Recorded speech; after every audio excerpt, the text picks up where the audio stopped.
A lifelong role model, I remember many things of 1970. It was the year that Jimi Hendrix died and the Beatles separated. Big events, sad events for the teenager I was back then. I remember Willy Brandt, then Chancellor of the Federal Republic of Germany, getting down on his knees in Poland, in front of the Warsaw Ghetto Uprising Memorial. A touching act of friendship and a demonstration of desire for peace. To many of us, this was the beginning of the end of the Iron Curtain. I remember hearing about Woodstock, love, peace and marijuana. I so regretted not being able to be there. Not that my parents would have allowed me in the first place. I remember a holiday in London, staying with friends of my parents who let me go see the musical, Hair, with one of their friends' daughter who was around my age. One of the actors gave me a flower at the end of the performance, which I kept, and still keep, in my diary of those days. I remember the movie Easy Rider, which made me despise and detest anyone older than 30. Establishment, we called them, first spoken out by the students revolting in 1968. When things started to change. I remember that all of a sudden the Third Reich was a subject at school, something they had never told us about before. The silence was broken. So many things happened back in those days, and, after over 50 years, I still remember this cold, rainy December evening of 1970 at a bus stop in Hamburg, Germany, where I grew up. I was 15, at the peak of puberty, nearly always acting oh so cool. So I was standing there, with a bunch of other people, all strangers to each other, gathered under the shelter searching protection from the rain. All of us were waiting for the bus, which would take a while to show up. I decided to light a cigarette. Back in those days, practically everybody smoked. In fact, you were considered an outcast, an alien, if you didn't, especially among the young. But most of the other folks, old people from my point of view, far, far beyond 30, definitely the worst of establishment, stared, some of them showing open disgust. Back in those days, it wasn't appropriate for women, let alone young girls, to smoke in the street. Things were still quite rigid in Germany, especially in regard to women's rights or how we were supposed to behave in public and private. I couldn't care less. After 1968, things had already started to change, and we were at the doorstep of the second feminist movement. I was this cool teenager, dressed in black, with very short hair, smoking under the shelter at a bus stop in the rain.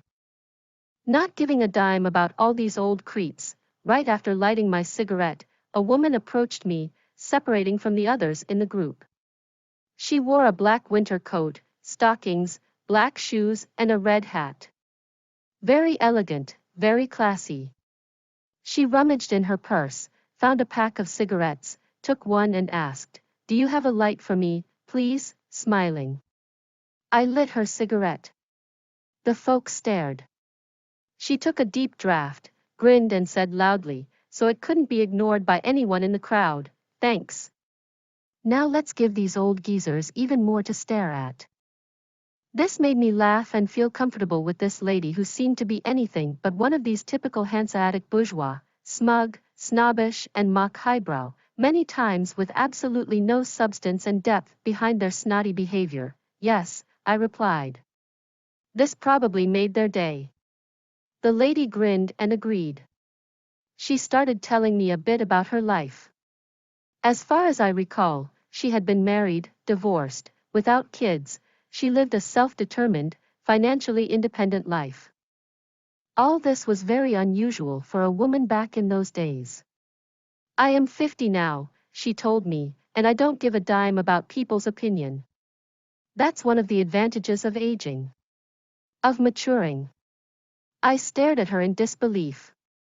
Aging had advantages?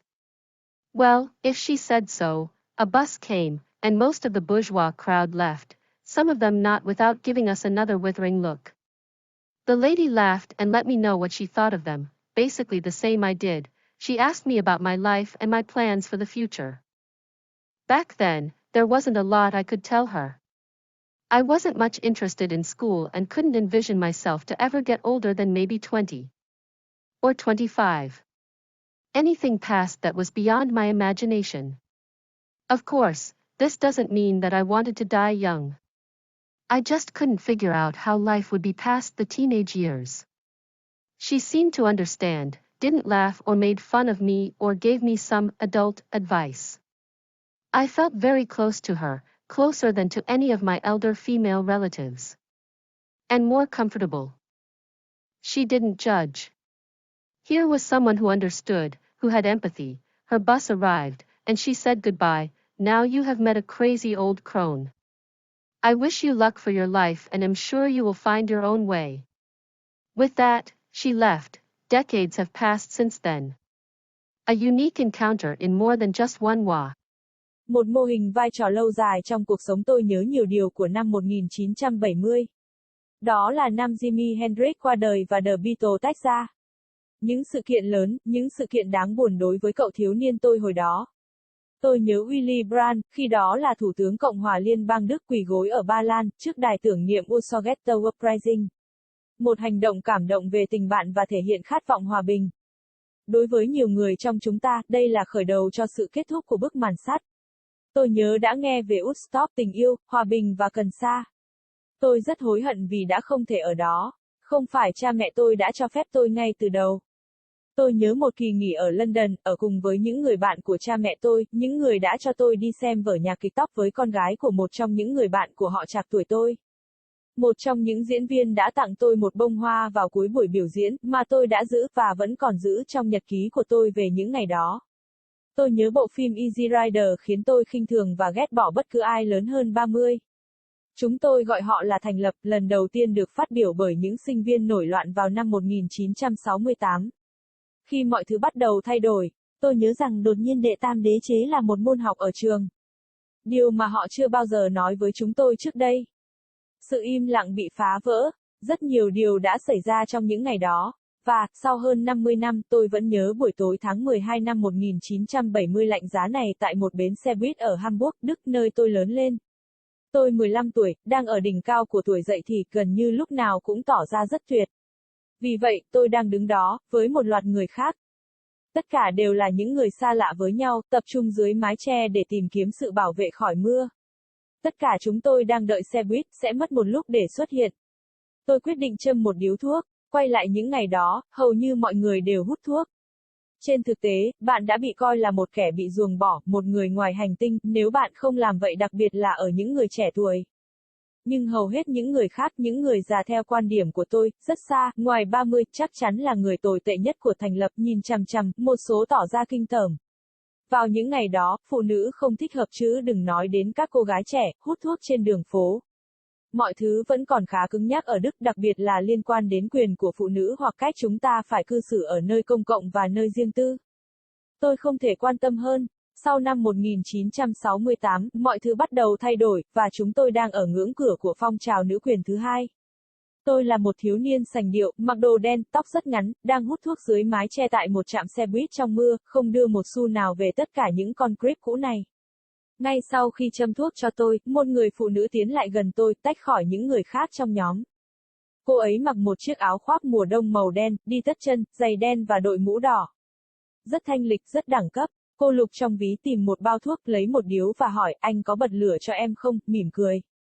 Tôi châm thuốc cho cô ấy. Mọi người nhìn chằm chằm. Cô ấy lấy một bản nháp sâu, cười tâu tuét và nói to khiến bất cứ ai trong đám đông không thể bỏ qua, cảm ơn. Bây giờ chúng ta hãy cho những người lão luyện này nhìn chằm chằm nhiều hơn nữa. Điều này khiến tôi bật cười và cảm thấy thoải mái với người phụ nữ dường như chẳng là gì khác ngoài một trong những nhà tư sản Hanseatic điển hình tự mãn, hợm hĩnh và thói trăng hoa, nhiều lần hoàn toàn không có thực chất và chiều sâu đằng sau hành vi bỉ ổi của họ. Vâng, tôi trả lời, đây có lẽ là ngày của họ. Người phụ nữ cười tâu tuét và đồng ý. Cô ấy bắt đầu kể cho tôi nghe một chút về cuộc đời của cô ấy. Theo như tôi nhớ lại, cô ấy đã từng kết hôn, ly hôn, không có con. Cô sống một cuộc đời tự quyết định, độc lập về tài chính. Tất cả điều này là rất bất thường đối với một người phụ nữ trong những ngày đó. Bây giờ tôi 50 tuổi, cô ấy nói với tôi, và tôi không đưa ra một xu nào về ý kiến của mọi người. Đó là một trong những lợi thế của quá trình lão hóa. Của sự trưởng thành, tôi nhìn chằm chằm vào cô ấy trong sự hoài nghi. Lão hóa có lợi thế? Chà, nếu cô ấy nói vậy. Một chiếc xe buýt chạy đến, và hầu hết đám đông tư sản rời đi, một số người trong số họ không thể không cho chúng tôi một cái nhìn héo hon. Người phụ nữ đã cười và cho tôi biết cô ấy nghĩ gì về họ, về cơ bản thì tôi cũng vậy. Cô ấy hỏi tôi về cuộc sống của tôi và những dự định của tôi cho tương lai. Hồi đó, tôi không thể nói được nhiều điều với cô ấy. Tôi không quan tâm nhiều đến trường học và không thể hình dung mình sẽ già hơn tuổi 20. Hoặc 25, bất cứ điều gì đã qua ngoài sức tưởng tượng của tôi. Tất nhiên, điều này không có nghĩa là tôi muốn chết trẻ. Tôi chỉ không thể hình dung được cuộc sống của những năm tháng tuổi teen sẽ như thế nào. Cô ấy dường như hiểu chuyện, không cười nhạo hay chế giễu tôi hay cho tôi vài lời khuyên kiểu người lớn. Tôi cảm thấy rất gần gũi với cô ấy, gần gũi hơn bất kỳ người thân nữ lớn tuổi nào của tôi. Và thoải mái hơn, cô ấy không phán xét. Đây là người hiểu, người có sự đồng cảm. Xe buýt của cô ấy đến, và cô ấy nói lời tạm biệt, bây giờ bạn đã gặp một người già điên. Tôi cầu chúc cho bạn may mắn cho cuộc sống của bạn và chắc chắn rằng bạn sẽ tìm thấy con đường của riêng mình. Sau đó, cô ấy rời đi. Nhiều thập kỷ đã trôi qua kể từ đó. Một cuộc gặp gỡ duy nhất trong hơn